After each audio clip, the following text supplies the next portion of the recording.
Dickinson. Thank you, Peter. And we're now moving into a 5-minute round. And to begin with, for 5 minutes, we will begin with the Conservatives. Ms. Thomas, please, for 5 minutes. J.J., my questions are for you. There have been many witnesses that have come to this table, many here today with us, who believe that we should we can classify them as traditional artists, I believe. And they believe that we should rush this bill through the House of Commons. Now, I think it's important that we note that most of the witnesses and stakeholders who are in favor of this legislation would benefit financially if it passed. There's money that goes into something called the Art Fund. Those that contribute to it do so at a tune of 30% of their revenue. Of course, traditional artists can pull from that fund. However, digital artists cannot. So traditional artists have everything to gain. Digital artists have a lot to lose.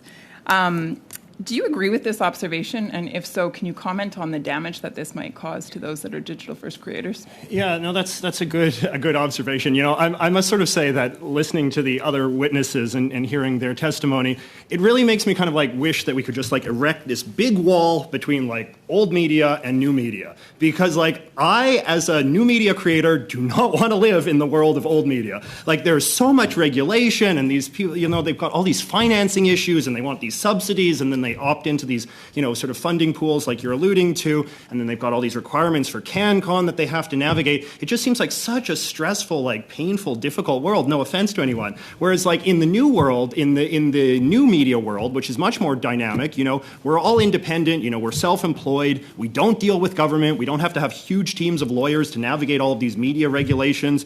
You know, if we feel like working with Americans, we just do, and we don't have a big existential crisis about it. And we've been very successful. Like, as I said, like, what did I prattle off? Like, how many, there's over 100 Canadian YouTubers with 3.5 million subscribers and over 1 billion video views. Initially, I wanted that stat to be how many YouTubers are there with over 1 million subscribers. But the fact is that list is so long that, you know, Social Blade doesn't let you read it all. So, and we've been successful. Like so many of these self-employed, independent YouTubers in Canada have had tremendously successful careers as content creators, telling the stories that they want to tell, you know, thriving and succeeding and becoming some of the biggest celebrities in the world. I talk to, you know, I sometimes give speeches at elementary schools and stuff because all the kids want to see like a YouTuber. You know, they want to see what it's like, and they all dream of that being their career. They want to be YouTubers as well. And I say to them, and I say to their parents, like, it's a completely viable career path because all it takes to be a successful Canadian YouTuber is to just, you know, have the drive, have the initiative, have the self-discipline.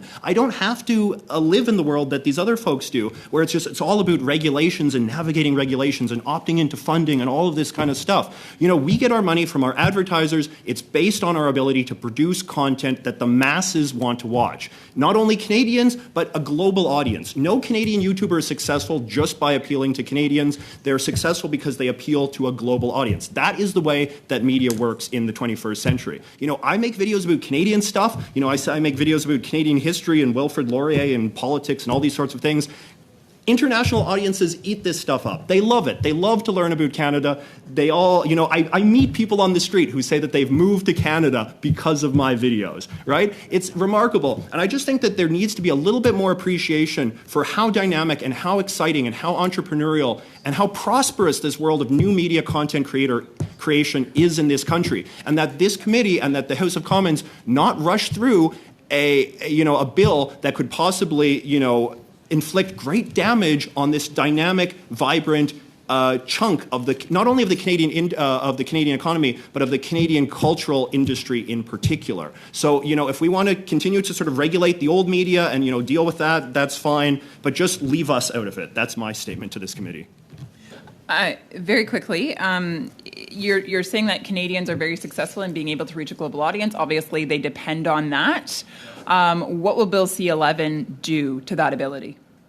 Well, you know, it seems to me that the agenda here is to try to make like Canadian content creators produce a certain kind of content for Canadian domestic consumption entirely. Like, if I understand kind of the agenda that's sort of being articulated here, it's that the goal of the government, the goal of the Parliament, is to create sort of mandates for Canadian creators like myself to make more explicitly Canadian content for a Canadian audience exclusively, right? Which is the sort of the reigning, consensus that dictates our existing CanCon regime when it comes to Canadian television and Canadian radio and all of that kind of thing. The idea is that the government sort of has to set down an explicit sort of set of identifiers of what Canadian content is, and those identifiers are being done ostensibly for the benefit of a narrow Canadian audience that is determined to benefit from capital C CanCon. And in my world, we make content with a global audience in mind.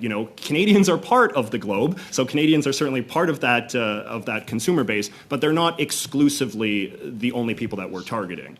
And so I think that if you create a new sort of regulatory system, you're essentially sort of boxing in new media creators and sort of saying, like, we know you had global ambitions, but now we want you to dramatically narrow your ambitions, only target it to Canadians, sort of exist in this kind of like rarefied walled garden, only appeal to other Canadians, which will dramatically sort of shrink your revenue and will shrink your appeal, and frankly will shrink the influence of Canadian cultural creators globally, right? I think it is a good thing that Canadian content creators in the new media space are able to appeal to a global audience, because as I said, my own life is a case study of this.